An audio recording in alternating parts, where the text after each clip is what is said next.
Mga kasayan, Badja City 100, paano malalaman kung positive trigger o negative trigger ang busina? Ito siya kasayan, no?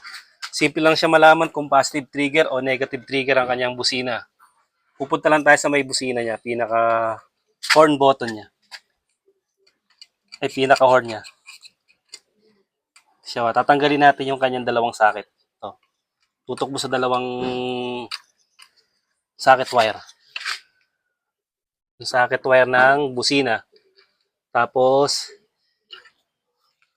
gagamit tayo ng test light. Pagka wala kayong test light, pwede kayong gumamit ng mga ilaw, mga ekstrang ilaw nyo dyan.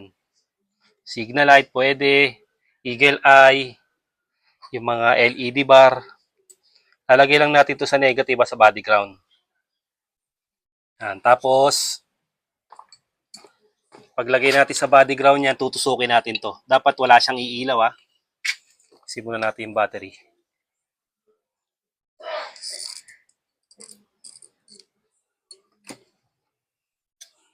Dapat pag tinusok natin itong dalawa na to, walang iilaw.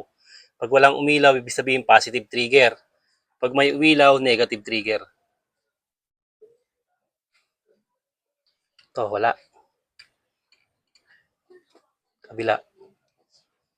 Siya sa akin, umilaw. Kung kabila, wala. Kung kabila, meron.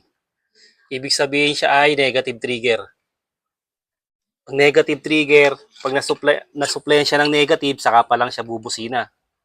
Kung positive trigger naman, positive naman ang susupply sa kanya para bumusina siya.